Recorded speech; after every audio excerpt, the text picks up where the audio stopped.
Hello guys, good morning. Today is Friday, December 20, February 2, 2024. Second month ano, the year, no? So, pangalawang buwan ito sa taong 2024. Musta na kayo guys, no? Shout out sa inyo lahat, ang ating mga ka-OFW. Once again, shout out sa inyo, maging sa inyong mga pamilya dito sa Pilipinas. Shout out din sa mga men and women, ang mga sundaluhan natin, matatapang at matatalinong mga sundalo ng Pilipinas sa EFP, no? Natural, ang ating mga first general to colonel to pinakamababang rank ng ating mga kasundaluhan. So shout out sa inyo guys, sir, no? At then yung ating mga kapulisan din. Although may problema na naman ang ating mga pulis nung last September, no? Ito lang linggo nung last week lang inimbestigahan ang kanilang mga pagkakamali. Okay? So ang hirap. Mayroong pulis doon na ang team leader ata ng ano nila. Okay? Ng operation. Dinay ng dinay. Halata naman siyang sinungaling. Yung mga dapat yan ay inuumangan ng di singkong pako sa ulo tapos sabay pok-pok nung martilyo. Okay? Kasi yun ang mga kapulisan, mga senior na mga namumuno sa kapulisan na dapat mawala ang anino dyan sa larangan ng kapulisan, ano, dahil sila yung nagdudulot ng panis na amoy at kabulukan sa hanay ng mga ating kapulisan. Ang daming matitino, lalo na yung mga bago, mga rank na, yung mga bagong pasok, no, sa mga kapulisan, men and women, no.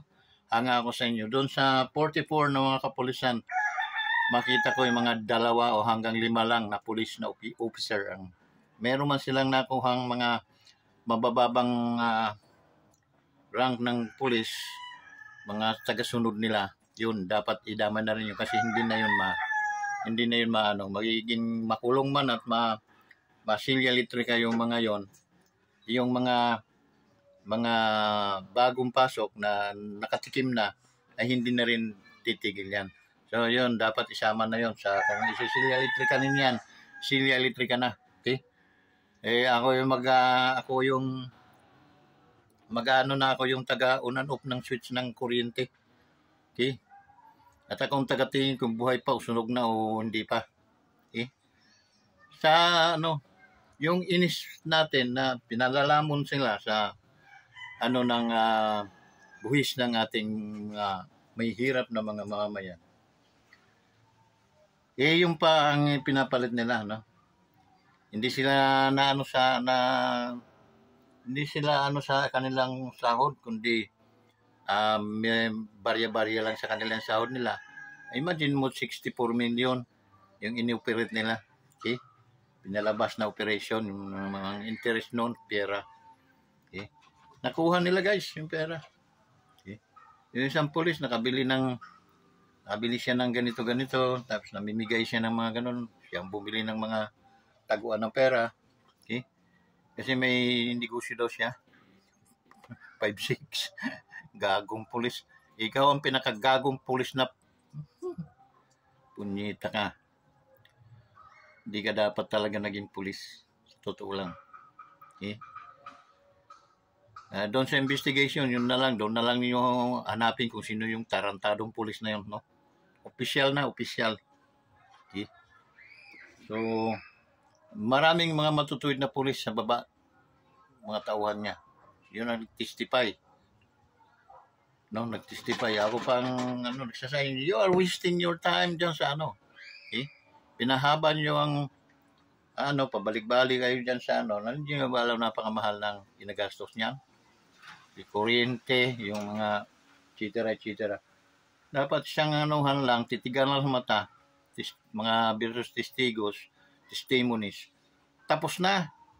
Hindi naman kayo dyan para pagbabagkasing may mga kasalanan ng mga yun, kayo dyan para sa makagawa kayo ng batas na hindi na mauulit pa yung mga ganong bagay. Imbestiga, para kayong mga investigador din eh. Sa totoo lang, no, nakaka-buisit din kayo.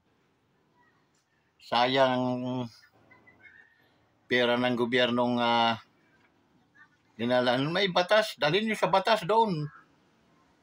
Hindi yung kayo ang umano, ulit-ulit, kayo nahiyangin din ng mga congressman kayo. Iba, abogado pa. Parang nag-overlapsing na kayo sa ng batas ng gobyerno. Hindi kayo husgado. Okay, para ganyan. May pakay kung bakit niyo iniimbestigahan sila para makagawa kayo ng batas, hindi para idiin niyo yung mga tarantadong yan na may mga kasalanan naman talaga. Latang halata. Okay? Dahil anuhan niyo ng kailan nyo ng kaso, ayun, ay anong kaso niyo ng mga pagkabilanggo habang buhay yan. Sana panalangin natin may balik yung kamatayan, no, yung bitay. Para yun ang mga deserving tumanggap ng parusang bitay. Okay? Yung bawat salita ng mga bunganga ay puro mga kasinungalingan. Okay? Naalala din niyo yung investigasyon sa Senado tungkol sa PERMA, IPI nga, galing nung abogado yung hindi daw nila nakita si ganoon, pati yung isang abogado din na gagaling-galingan din no? Inaangkin nila na sila talaga yung pakananang no? Mga buang din para yung pera bumabaha para sa kanila, no? Walang di alam kung ilan ang gastos nung pagpa-imprenta ng mga papel. Yung sa advertising, kaya alam namin mahal yun. Kaya kami noon sa Electrolux, patao na lang kami, no? Yung personal na lang ng mga taong pumupunta sa mga bahay-bahay, nangangatok sa mga pintuan para at least i-advertise because napakamura lang yung sa tao. 500 lamang daily namin. Wala pa ata noon, 4 plus lang ata. Isang araw, basic salary kami. Electrolux marketing. Okay? Para i-advertise dahil napakamahal, triple ang nagagastos nila once na nagpano-ad sila sa TV advertisement. Okay? Kuha sila ng artista natural. Mahal ng bayad nun. Okay? So, lalo na sa program, sa mga telebisyon. No? So, yun. Yung sa PI, yung sa putang inang,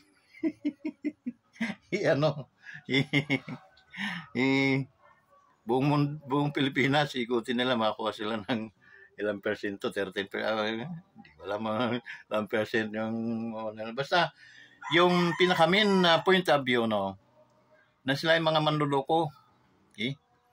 Para bumaha yung pera ng gobyerno, may pabaha sa kanila, at yun, alam na this, no? Sila, kahit alam nilang walang katuturan, alam nila yan, sila mismo, hindi yan, nagkukunwari lang, alam mo mga pakay na mga yan, na mga, na yan, lang, rapi-rapiran lang.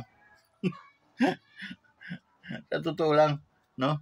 Latang-halata, nagsisinungaling, akala ko ba nakukontempt yung mga sinungaling, sinungaling yung he never speaker, yan, tambaluslos, hindi kami nakipagsabuatan doon, no? Hindi siya, wala kaming pinakita yung picture, magkakasama, at doon pa lang, no? Mukha ka na ng D4 pa ako, ilinagay dito sa ulo. Yung parang tatakutin mo lang. Parang hindi na magsinungaling. Lantarang kasinungaling yan na naming nakakapanood dahil nasa Senado yan, minomonitor ng milyon-milyong mga tao.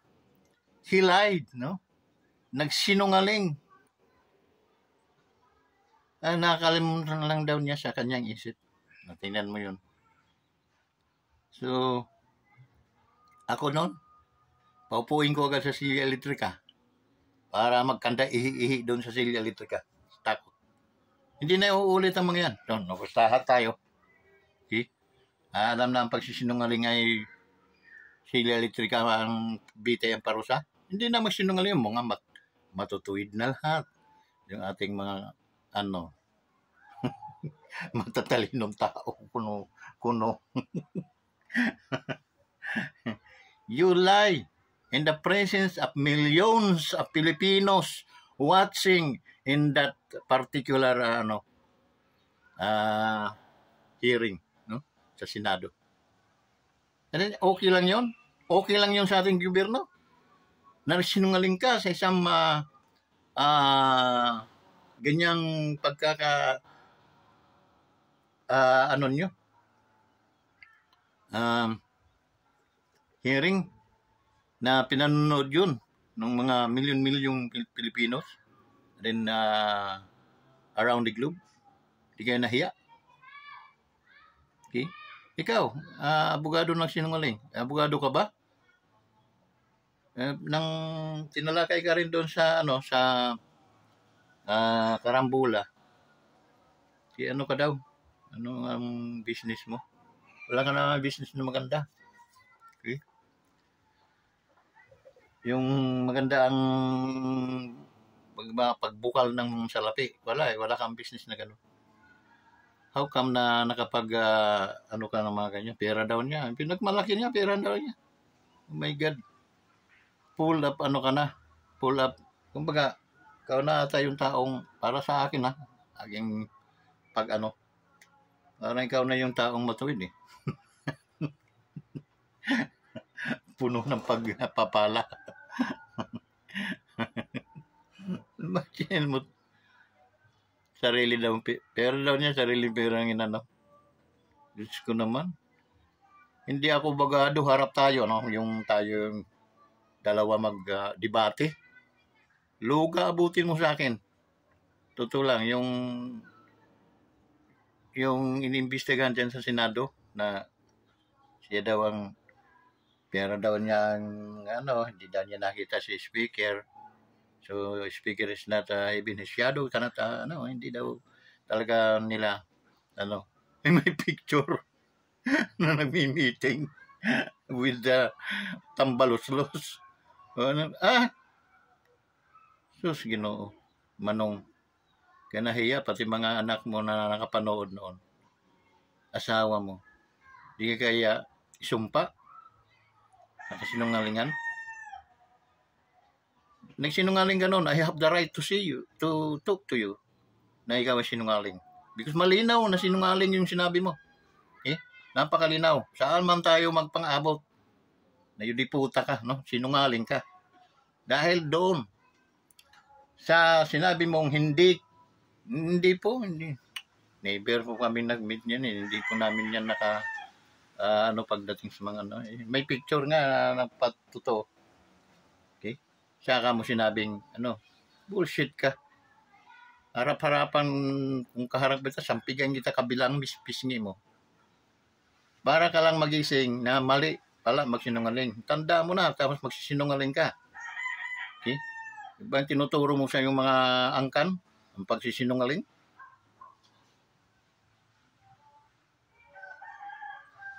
Kung hindi ko napanood yung ng Senado tungkol doon, hindi ko alam na sinungaling ka sana. Kung napanood ko So doon, may ka pa bang tumingin sa amin? Sasabihin mong hindi ka sinungaling? Sinungaling ka. Pero kahit sinungaling ka, hindi ko sasabihin ang iyong pangalan. Bahala na yung mga tao na hanapin din nila yung video at para makita yung kasinungalingan mo. Yun. Dito, nagre-react ako Yun sa tunay na dapat pagreakan. Kung ako nga lang masusunod, di 4 pa ako agad. Iuumang natin si mga ulo nyo, sabay pukpok na martilyo. For about a year, wala nang mga sinungaling sa ating bansa. From sinungaling dethorn unto baliktad sila para maging sila ay mga matutuwid na tao. Bakit? Takot namatay. Kung pinapatay nga lang ang mga sinungaling, okay?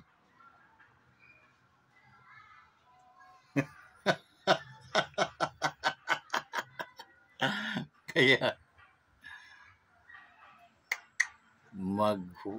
dili-dili ka, sangkay. Pumunta ka sa rooftop ninyo, doon ka mag-imagine, no? Kaya kahiya yung ginagawa ko po si sinungaling. Ito na siguro yung oras para ako tumalon.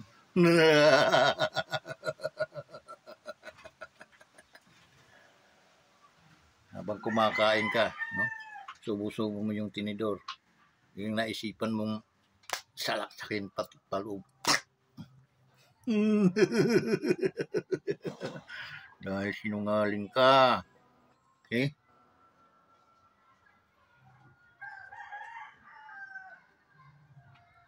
May tao bang sana ngayon, no? Magbubuhis ng pera without any something wrong behind? Sabihin mong personal money mo yon. Okay? Nakakahiya. Nakakahiya, Brad.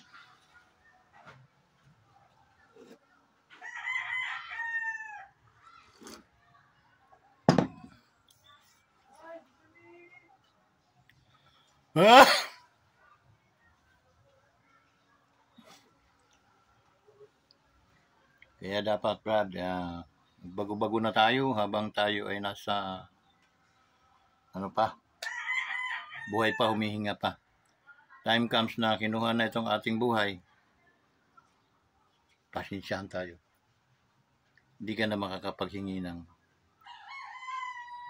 apology, no, sa mga taong nagawan mo ng kasinungalingan. Okay?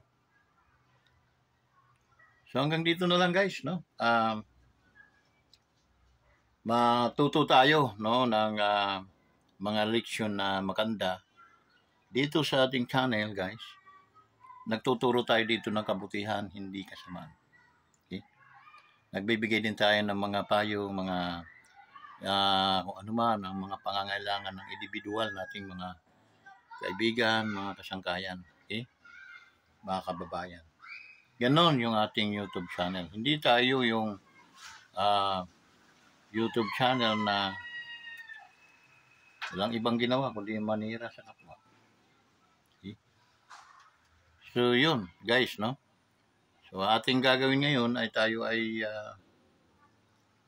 manalangin sa ating Panginoon para at least bigyan tayo ng mga biyaya. Ilayo tayo sa mga kataladman, ika nga, sabi ng mga Bisaya. Magkaroon tayo ng magandang malulusog na pangangatawan. Okay? Ganon kasimple, guys, no? Ganon kasimple lang. So, ano pa yung ating dapat gawin ngayon, no? So, yun. So, if ever may mga nasabi tayong no? Yun ay aking personal na reaction doon sa aking napapanood na mga balita. Kaya, no? So, yun. Kung ang balita ay mali din po yung aking sinasabi sa inyo. Ngunit yun ay totoo at ako'y saksi. Nung ako'y nanonood ng Senado, investigation ng Senado ukol sa PI, edi yun, pananaw ko yun, no? So, anong gagawin ng puta ni Inday? PI. Yun talaga PI ninyo. PI ni Bamba. Ay ni Tamba. Talaga. So yun, no? Sa bagay, mga tao lang ang mga yan, no? Minsan, subject to change sa mga yan. Hindi naman natin pwedeng i-conclude na mananatili sila hanggang sa kanilang kamatayan ay mga sinungaling at gumagawa ng hindi tama sa ating bansa. Ang dalangin ko kay Romualdez, nasana.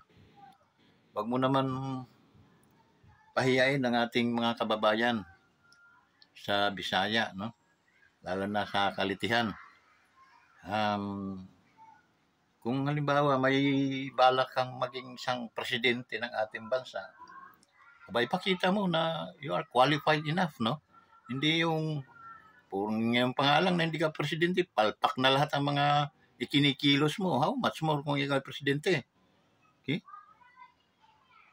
So, kung magbabago ka, madali din naman akong magbago. At ikaw ay tangkilikin na kaibigan at amo. Okay? Pero habang gumagawa ka ng hindi maganda, alkontra sa mga desisyon ng ating Pangulo, at lumalabas kasi dyan na napaka-babaw, napakano ng ating Pangulo because of you. Sir, bawa ka naman. Kasi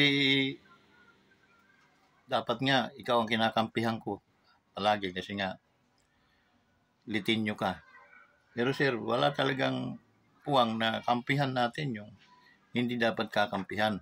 Nawa sir, ay ma-realize mo rin na hindi lahat pera ang nakakapagpaligaya sa isang tao.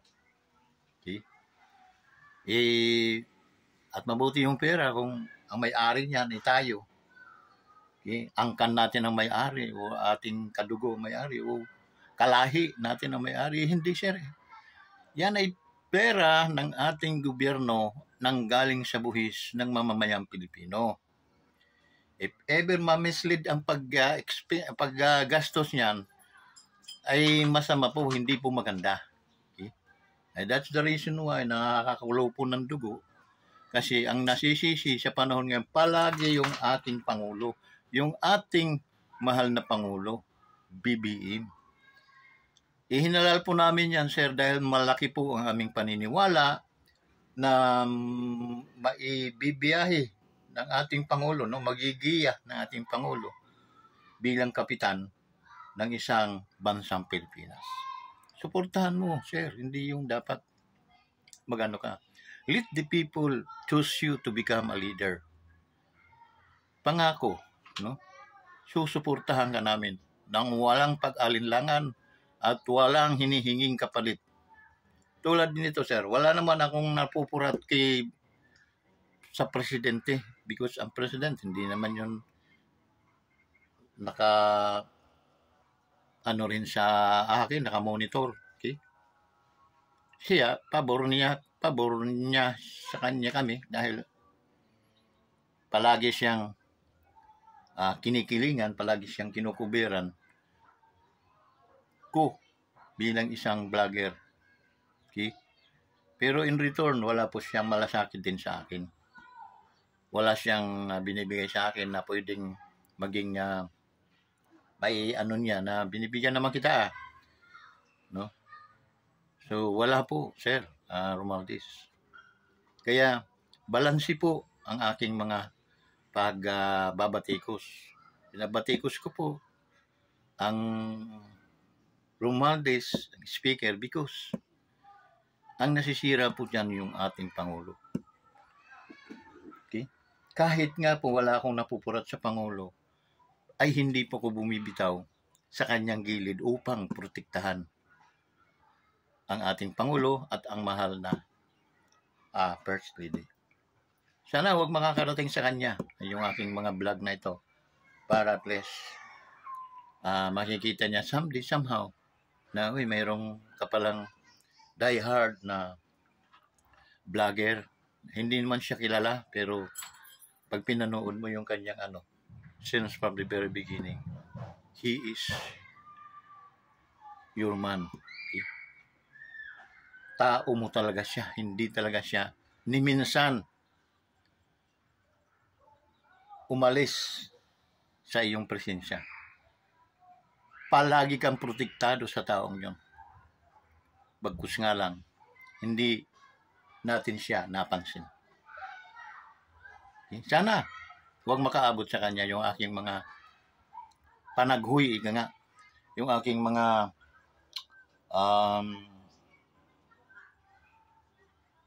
agony. Okay? Pero paglalambing ko lang yun. Okay? Paglalambing. Kasi noong December, speak ako na yung mga taong minahal ko, mamahalin din pala ako. Denial lang, wala naman palang nangyari. Wala. So may mga hinaing ako, mayroong mga paglalambing akong nasabi. Pero until today, February na, wala pa rin. So, okay lang yun. Okay? Ibibisi ang aking mahal na Pangulo. Okay? So, I'm addressing to my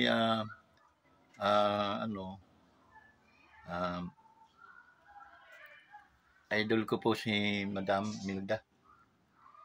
At ang pinakamalaking noon ay Romualdez po, ang apelyido noon.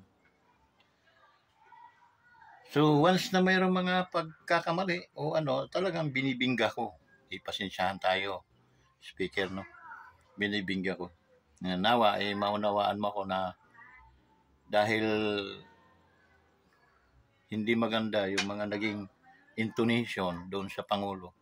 At ang author ng lahat ay ikaw. Mahirap sa'yo, denial ka rin, pero alam, may mga resibo naman na papatunay na ikaw ang may kagagawan sa mga ganun. Okay? So, ngayon kasi, alam nyo guys, ngayon, hindi ka na makakapag-deny kasi mayroong kumpleto na tayo ng mga gamit. Kahit utot mo pwede nating ilabas Okay? So, ganun ka advanced tayo ngayon. Okay? So, there is always a chance to renew your mind. Okay? So, kasi what is money? What is ano ba yung mga kayamanan na yan? Mamamatay ang tao. Walang taong hindi namamatay. Tandaan nyo yan, namamatay ang tao. And then time comes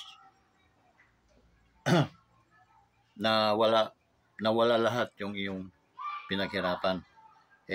Na-impyerno na nga tayo dahil sa pinaggagawa natin, and then wala rin naman palang mahinatnan. Kasi hindi mo naman madadala sa langit yan, lalo na hindi mo madadala din sa Asya impyerno, hindi mo rin madadala sa langit yan. Okay? Kasi mamuhay ka lang ng tama, wala kang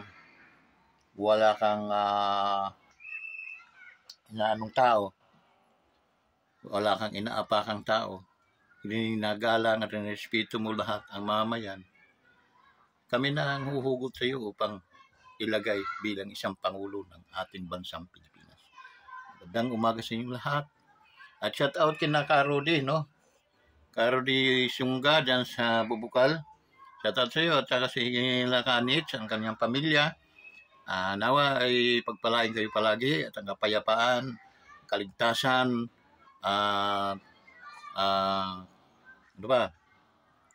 kaligayahan ay palaging nasa inyo. Guys, Kanit, wag na po kayo magatubiling umintra o pumasok sa negosyo ng Live Good dahil nasa pa lang po tayo ngayon, no? Nasa tawag noon, nag-uumpisa pa lang na mga wala pang 10 kilometro yung mga nakahakbang ng iba. Kaya pa natin, nasa mga kaya pa natin ng mga ilang oras natin silang maabutan. So, ganun. Na kayo. Maganda po. Lahat ng mahal nyo sa buhay. Anak, kayo, at saka yung mga anak. Mga minamahal sa buhay. At kami naman ay tutulong para at least magkaroon ng purma ang inyong network. Kilala po ninyo ako kung gaano ako magtrabaho. Kaya, ang sa akin lang, tulungan din ninyo ang inyong sarili na mailagay sa unahan. Okay? Yun ang ginagawa natin. Kung halimbawa, ipapasok na natin to yung inyong application. So automatic, kung nasa taas kayo, and then lagyan nyo ng mga anak, mga mahal sa buhay sa baba, at sila kikita, at doon pagtutulong-tulungan natin lagyan ng mga tao ang inyong para kumita kayo sa metrics, at saka hindi para maipakita din ninyo na may kita nga naman pala. So yun ang isang nasa negosyo na ang malaki ang kalamangan natin dito sa Live Good. So ngayon pa lang, okay, i-chat na po ninyo kami, mag na po kayo, no? Magparamdam para at least nasa unahan po kayo.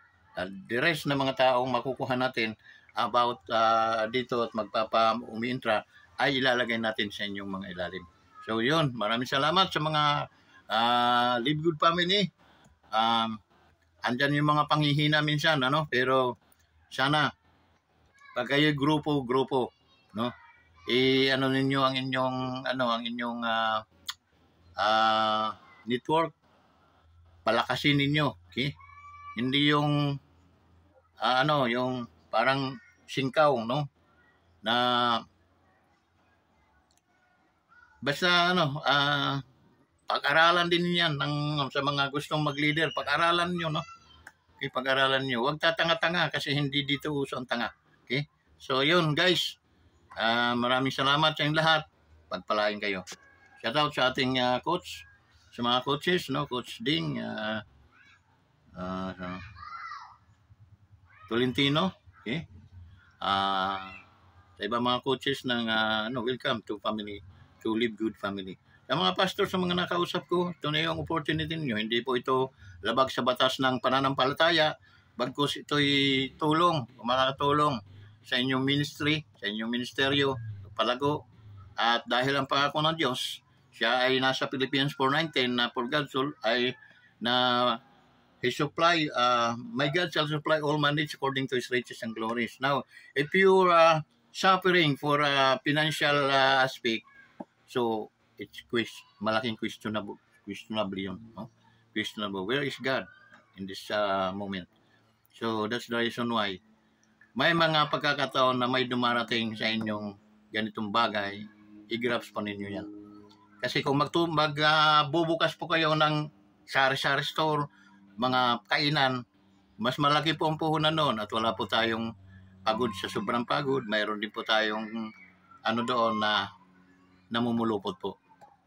Tingnan nyo yung kapaligiran nyo. Maraming mga sari-sari store dyan. Magkano ang puhunan dyan? Maraming mga kainan dyan na yumaman na ba sila? Sila na ba ay may mga sasakyan? Sila na ba ay nakakapag-punta sa mga iba-ibang bansa na pwedeng pasyalan na may mga kapirahan? Isa lang po yun. Para lumago po yung mga ministeryo, kailangan kayo may mga salapi.